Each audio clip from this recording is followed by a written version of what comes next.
y danos ese sentido precioso para comprender lo que hay en el corazón tuyo cuando hablas de tu gloria. En el nombre de Cristo te lo rogamos. Amén y amén. Bien, hermanos, quedamos el tema pasado de hablar hoy acerca de esa gloria que era tan importante para Moisés. O sea, así se titula este mensaje: muéstrame tu gloria. Y la idea que nos surge aquí es porque Moisés no solamente estuvo con la respuesta de Dios conforme, porque acuérdense que Dios le dijo: yo voy a enviar mi ángel. Primero le dijo, él le dijo: no, tu ángel es bueno, pero si tú no vas, yo no voy. Si tu presencia no va conmigo, a mí no me saques de aquí, Señor. Y Dios le dijo: está bien, yo voy a ir contigo, yo voy a caminar contigo. Pero él no se conformó con eso, porque dice allí el texto, y lo puedes leer completo, todo aquel pasaje del Éxodo 33, dice que Dios hablaba, o sea, Moisés hablaba cara a cara con Dios. Ya cualquiera se hubiera conformado, pero él no se conforma. A pesar de que Dios le prometió que su presencia, está bien, iba a ir. Él le dijo: Señor, muéstrame tu gloria. ¿Y qué pasa, hermano? Que la gloria contacta que Dios está ahí contigo, porque la gloria perfora los límites de nuestras creencias. Naturalmente los hombres creen en algo, eso es trascendencia. Eso le llaman incluso en todo lo que tiene que ver con las divinidades, le dicen a eso metafísica, que está más allá de mí, que está en lo desconocido. Pero decíamos, el cristianismo no es metafísica, el cristianismo es el conocer a un Dios que se ha revelado e ir caminando con Él. Después que tú conoces a ese Dios, que ese Dios se te revela, tú no puedes ser igual. ¿Y cómo Él se revela? Ahí es donde Él muestra su gloria. Por eso Juan dice que cuando Cristo vino, vimos su gloria, gloria como la del unigénito. ¿Y qué pasa? Que la gloria, hermano, como decíamos ahorita, traspasa nuestros límites de credibilidad. Cuando Dios se le aparece a Moisés allí en la zarza, acuérdate cómo Él se muestra. Un Dios, o sea, que atrae la atención de Moisés, y la primera cosa que descubre sensorialmente Moisés, ¿cuál es? Esta zarza está ardiendo, pero hay algo aquí que trasciende lo sensorial, lo conocido, lo establecido por la vista, el oído, el olfato, el tacto. ¿Qué es?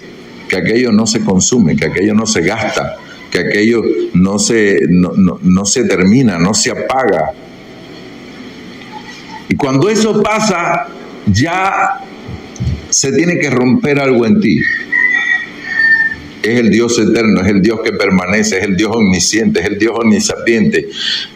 Y conocerlo y traerlo sensorialmente establecido en mi mente, en mi sentido, es una cosa, pero tú contactar con esa realidad es otra, ¿verdad? Por eso nos llama tanto la atención cuando escuchamos que alguien enfermo sana, o que alguien en una depresión tremenda, que todos los médicos saben que eso es un pozo, un abismo, que es difícil pararlo cuando está a niveles grandes, regresa.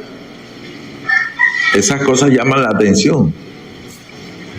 Y Dios se le muestra de esta manera a Moisés, cuando lo conoce, cuando lo llama. Y allá en Éxodo 33, Él le dice: tú vas a ir conmigo, Señor, pero yo quiero tu gloria. Yo quiero tu gloria. Esa impresión que me dejaste desde que te conocí, la quiero seguir teniendo. Miren, hermano, hay labores que nosotros como seres humanos la podemos lograr. En todo el espectro de nuestra experiencia, ya les decía, traemos una bola psicológica de cosas que han pasado, que nos habilitan tal vez, no sé, para ciertas cosas de la vida. Pero, querido y amado hermano, todas tus habilidades, todas tus capacidades no funcionan cuando se trata de estos caminos del cristianismo. Nos quedamos cortos, nos quedamos sin fondo, no damos pie para poder caminar, no damos la talla si la gloria de Dios no nos ha cautivado de algún modo. Por eso que Jesús resucitó de los muertos. Y por eso Jesús está a la diestra del Padre. Y por eso dice Romanos capítulo 10, me parece, 9 y 10. Dice que el que confesare que Jesucristo es el Señor y que Dios le levantó de los muertos, será salvo. ¿Por qué? Porque para tú creer realmente eso, tiene que haber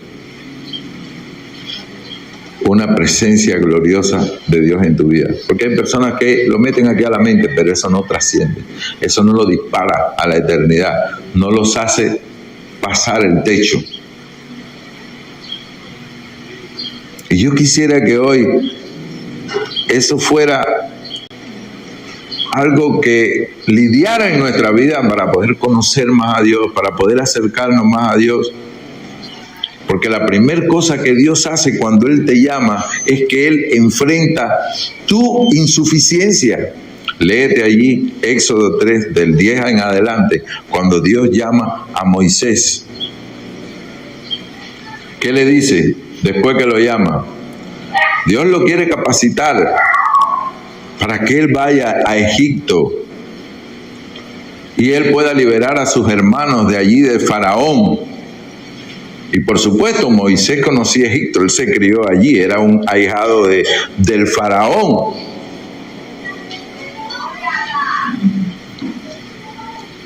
Pero cuando Dios le dice eso, él empieza a sentir que su potencial, que su debilidad no le alcanza para eso.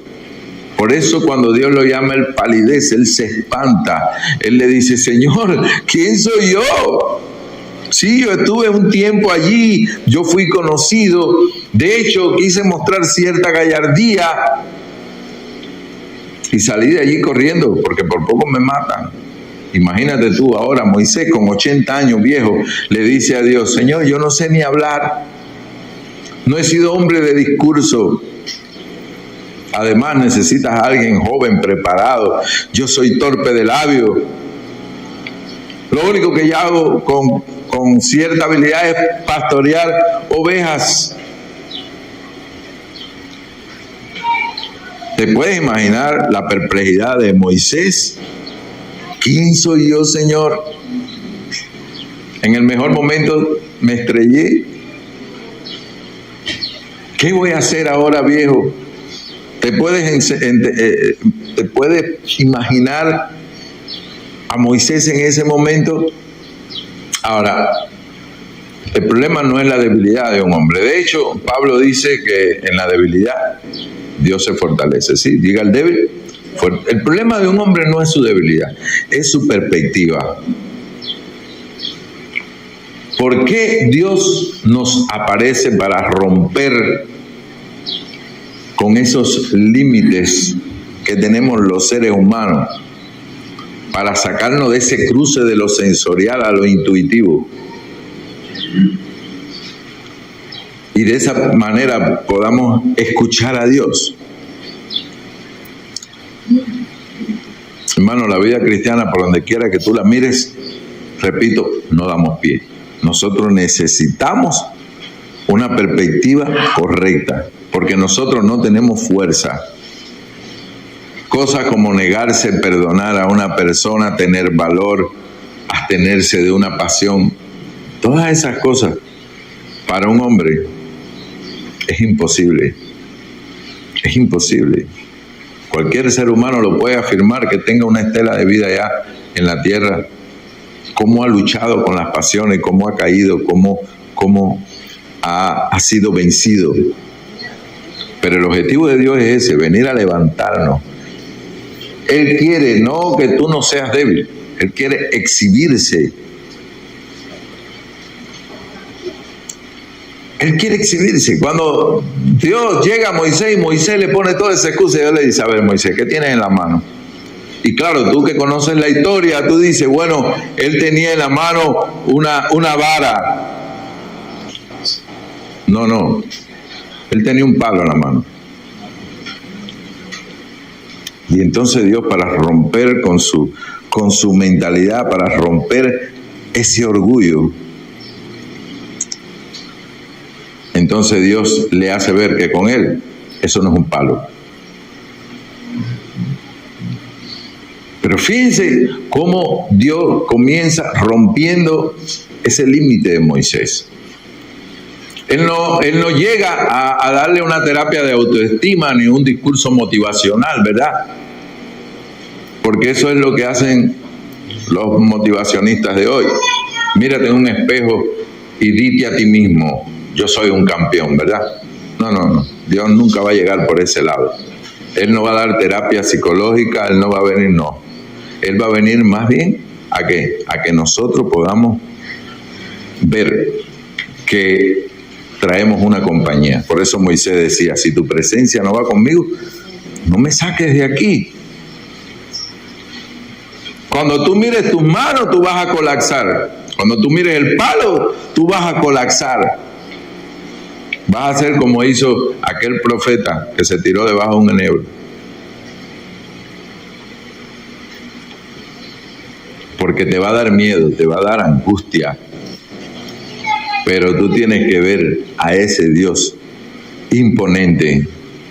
Y cuando tú ves a ese Dios imponente, tu miedo se va a convertir en fe. Ahora, ¿qué interpretan muchos? Muchos interpretan que cuando viene ese Dios imponente a levantarme,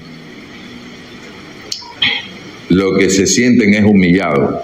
Porque o que lo han humillado, porque ese es el mundo. Recuerdo que una vez le dije a alguien, necesitas el Espíritu para hacer esa obra.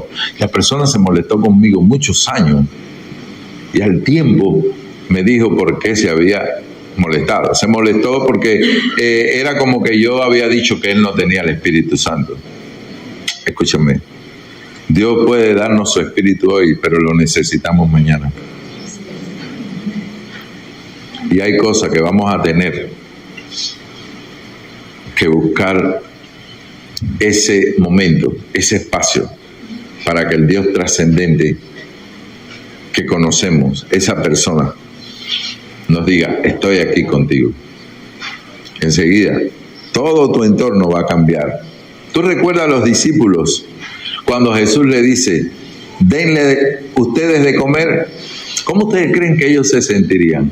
Me imagino que contaron los panes y los peces 1000 veces y entonces veían 5 panes, 3 peces y cuando miraban allá 5000 cabecitas para darle de comer.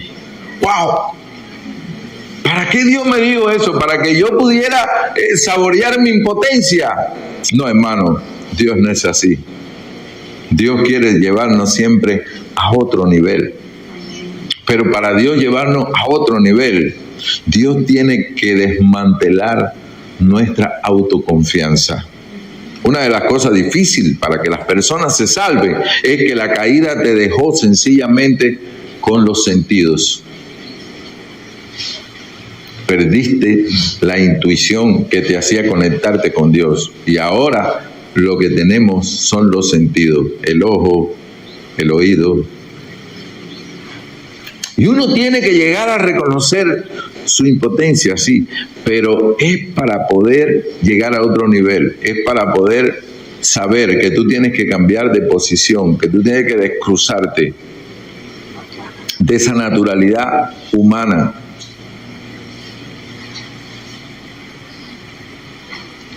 Eso es importante que nosotros lo entendamos. ¿Qué tienes en tu mano, Moisés? Éxodo 4:2. Un palo, Señor.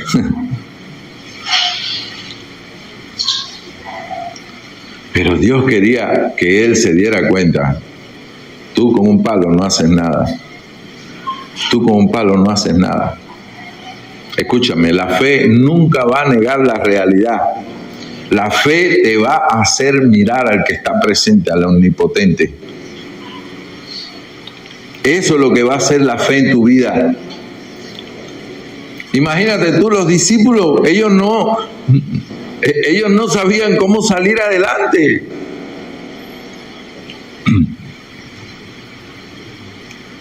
Pero ellos sencillamente tenían que reconocer algo: el Todopoderoso, el que hizo el cielo y la tierra, está aquí conmigo. Si yo solo veo los 5 panes y solo veo los 2 peces y veo las 5,000 cabecitas, ¿saben qué? Me voy a esconder. Pero si está el Espíritu del Señor, yo puedo levantar los ojos, yo puedo ver al que gobierna. Entonces voy a tener una fe realmente victoriosa. Y es por eso que es importante este mensaje que Dios le daba a Isaías. Isaías, capítulo 40, verso 6. Él recibe un mensaje para predicar. Y miren cuál es ese mensaje. Da voces. Oigan, para que sea un mensaje potente. ¿Y qué tengo que decir? Miren este mensaje: séquese la hierba, marchítese la flor. La hierba se seca, la flor se marchita, porque el viento de Jehová sopló en ella. Pero un momento después, ¿qué recibe el profeta? Otra instrucción, el verso 9. Súbete en un monte alto, anunciadora de Sión. Levanta tu voz de nuevo. Otro grito, hermano. Da fuerte voz y dile a Judá: aquí está el Dios nuestro. ¿Te das cuenta? El primer grito, ¿qué es? Un mensaje totalmente contrario a la autoestima. Ese mensaje lo necesitamos, hermano, porque créalo tú o no lo creas, nosotros muchas veces vemos la flor, pero no vemos la debilidad de esa flor, que sale por la mañana, le da el sol, y por la tarde, ¿cómo está? Achurrada, hecha talco. Este mensaje lo necesitamos, mis hermanos. Y ese Dios precisamente se aparece. Pero la primera cosa que nos hace es darnos ese mensaje. Somos hierba, y hasta que no entendamos que somos hierba, este segundo mensaje no va a poder aparecer. ¿Cuál es ese segundo mensaje? Ve aquí a Dios. En otras palabras, era la predicación de los puritanos. Mírate y desespera, no confíes en ti. No confíes en tu experiencia, eres hierba. Después viene el mensaje de salvación. ¿Cuál? Ve aquí al Dios nuestro. No pierdas tiempo mirándote a ti. Mira al Todopoderoso.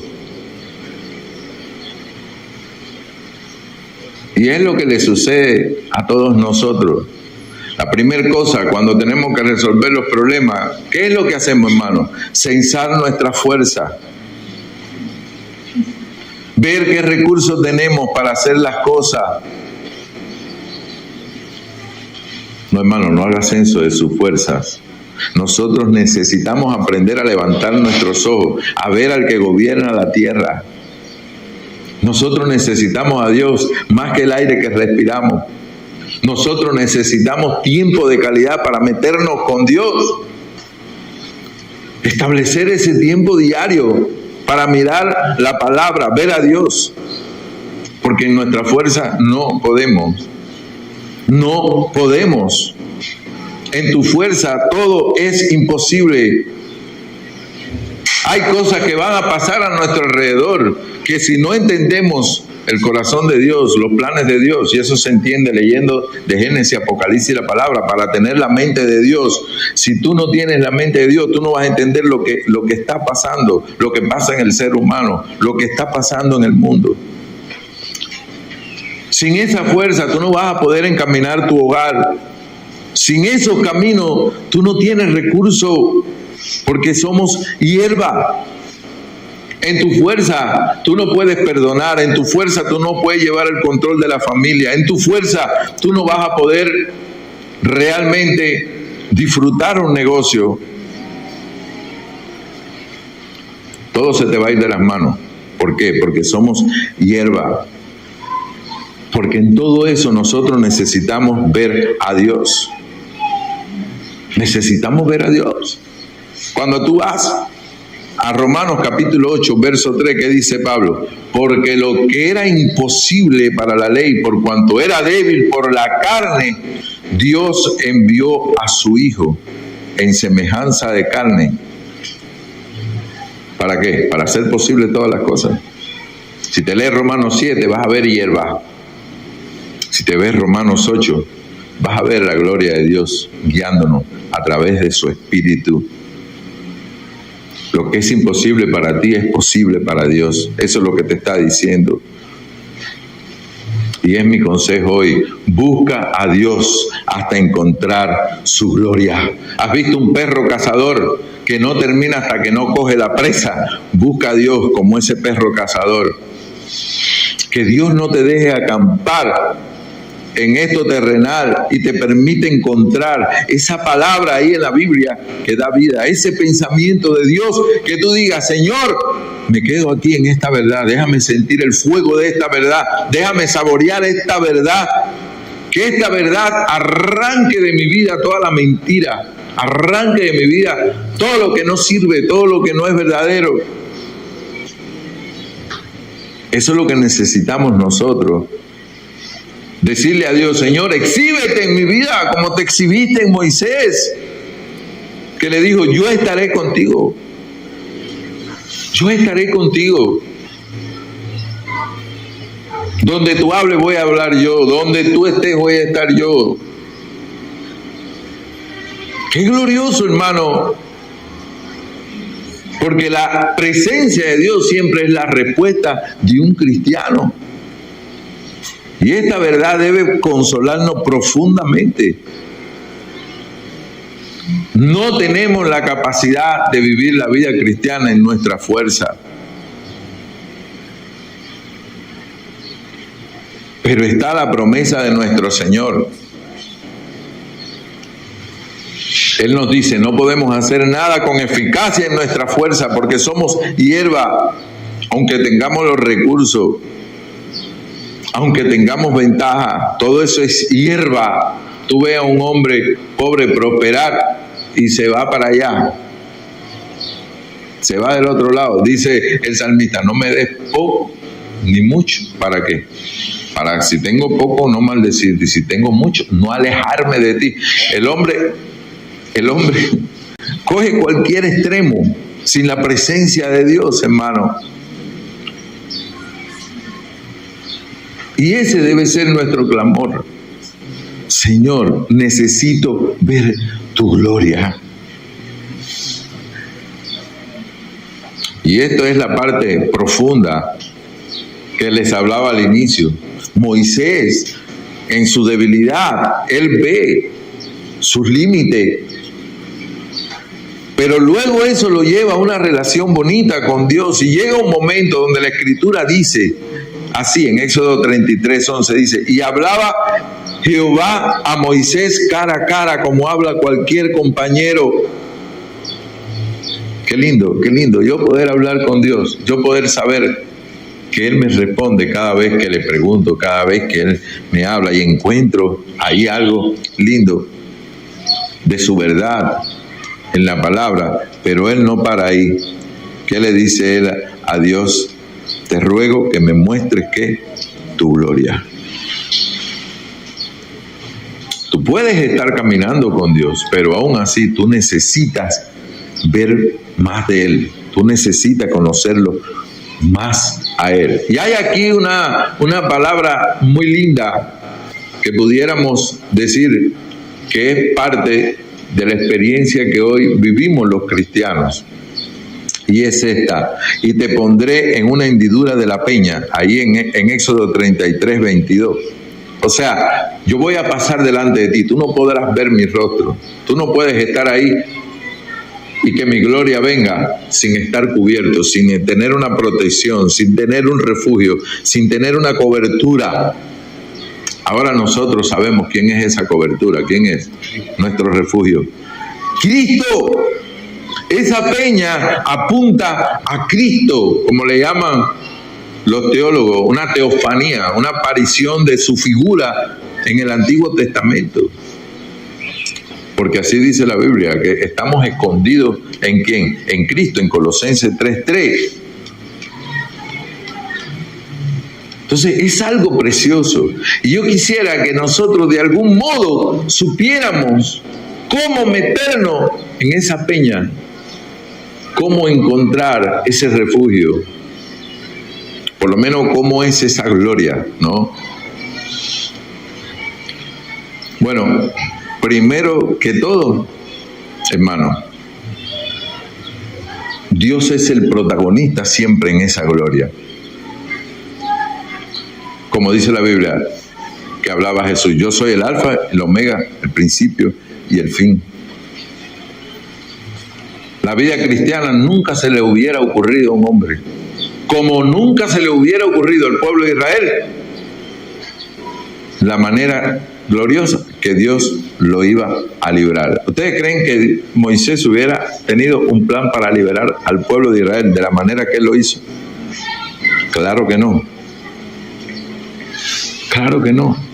Porque Moisés sacó al pueblo para adorar a Dios, para encontrar a su Dios. Eso no se le hubiera ocurrido nunca a Moisés. Esto salió del corazón de Dios. Esta historia del cristianismo es la historia de Dios. Él es el protagonista. Pero esto se le olvida fácil al ser humano. Se le olvida que es hierba.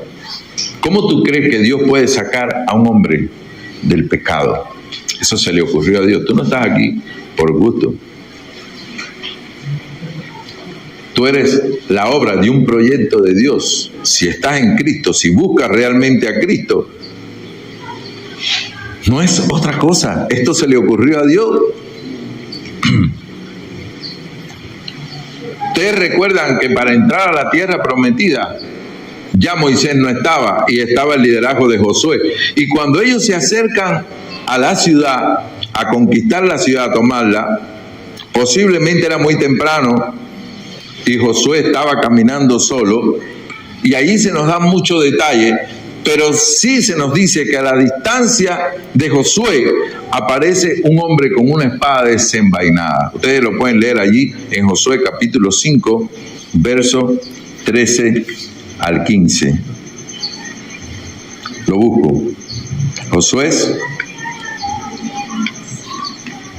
capítulo 5, verso 13 al 15. Dice así: y sucedió que cuando Josué estaba cerca de Jericó, alzó sus ojos y miró, y he aquí un varón estaba delante de él, con su espada desenvainada en su mano. Y Josué fue hacia él y le dijo: ¿eres de los nuestros o de nuestros enemigos?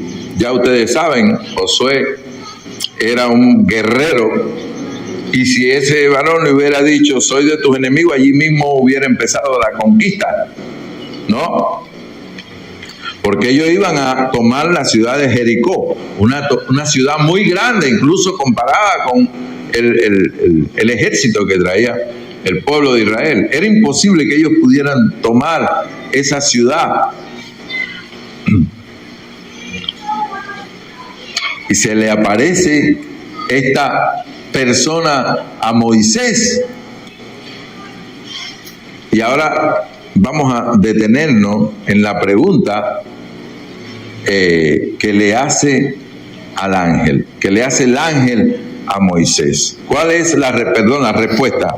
Y respondió: no, sino que he venido ahora como capitán del ejército de Jehová. Entonces Josué, postrándose sobre su rostro en tierra, adoró y le dijo: ¿qué dice mi señor a su siervo? Y el capitán del ejército de Jehová dijo a Josué: quita la sandalia de tus pies, porque el lugar donde estás es santo. Y Josué así lo hizo. A esto le llaman los teólogos teofanía. Es la aparición de alguien en el Antiguo Testamento que para nosotros puede ser cualquier otra cosa, pero para Dios, ¿quién es? Es Jesús. Se le aparece a Moisés y le dice: yo no soy ni de tu ejército ni de Jericó. Yo no vengo a sumarme en la agenda de nadie. Súmate tú a mi agenda. ¿Qué clase de respuesta? ¿Qué clase de respuesta la de este capitán a Josué? Súmate a mí. Yo no tengo que ponerme en la agenda de nadie. Si tú no ves a Dios así, entonces la cosa está mal. Si tú no ves a Dios como que no está a favor tuyo, ni a favor del otro, sino a favor de su causa, que somos nosotros los que nos sumamos a su causa, que somos nosotros los que tenemos que sumarnos a los planes de Dios, tú nunca vas a ver la gloria de Dios. Porque Dios es el centro del mapa. Él tiene su agenda, su proyecto. Y uno no puede estar confundido en eso, ¿verdad? Porque a veces algunos están aquí, otros están allá, y estamos diciendo, Señor, que gane yo. Y el otro, Señor, que gane yo. Que gane mi equipo, que gane mi equipo. ¿Ustedes creen que Dios va a estar fajándose con los equipos? Dios va a ver quién está metido en su agenda. Cristo es el capitán del ejército de Jehová. La conquista va a ser de Dios. Y aquí le estaba diciendo este príncipe a Josué, no es tu batalla, es mi batalla. No es tu historia, es mi historia. Yo soy quien trazo la historia. Vas a entrar a la tierra. Vas a desenvainar tu espada, pero tú no vas a ser el protagonista, porque esta no es tu obra. Aquí el protagonista soy yo. Tú vas a ser un actor secundario en esta batalla. Y yo creo que esto es una gran lección para nuestra vida, porque Josué entendió eso desde el primer momento. ¿Y qué hizo? Como hizo Moisés, quitó el calzado de sus pies. ¿Saben? Y se tiró a la tierra boca abajo y besó el suelo delante del Jesús preencarnado. Y te voy a decir algo, hermano, allí comenzó la conquista. Todas las conquistas nuestras comienzan cuando nosotros entendemos que es la obra de Dios, no es la obra mía. Cuando yo tengo personas que están fajados conmigo, yo entiendo que si yo estoy en la agenda de Dios y yo estoy haciendo la voluntad de Dios, esa persona no está fajado conmigo, está fajado con Dios. Así es como único uno se quita los enemigos de arriba. Porque ¿cuántas personas no andan por ahí fajados con los demás, creyendo que la guerra es con él? Si es contigo, escúchame, si la guerra es contigo, entonces tú no estás en este ejército, tú no estás en esta obra. Y para tú saber que la guerra no es contigo y es contra Jehová, tienes que ser tú el que te estás sumando a la agenda de Dios. Por eso mi batalla contra el pecado no es mi batalla, está dentro de esa gran historia del Señor. El desarrollo de mis dones, usándolo para su gloria, para su pueblo, es precisamente los dones que me da Él, no es mi ministerio.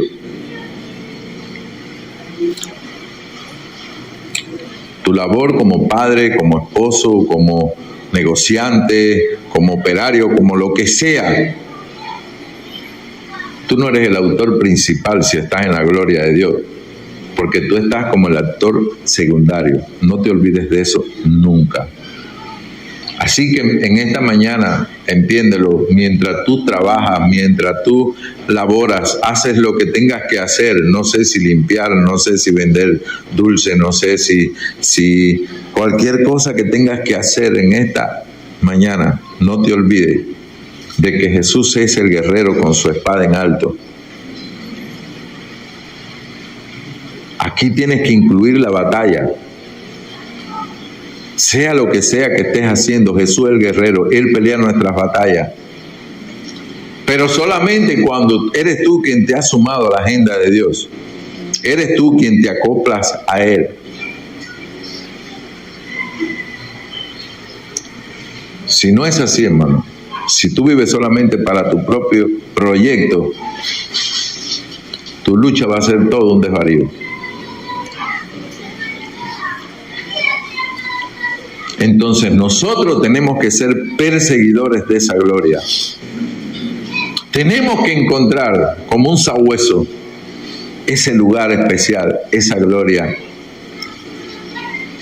Y yo te animo a que tengas un combate en ese sentido, que te metas en esa agenda, que comiences cada día tirándote delante del guerrero que tiene la espada en alto.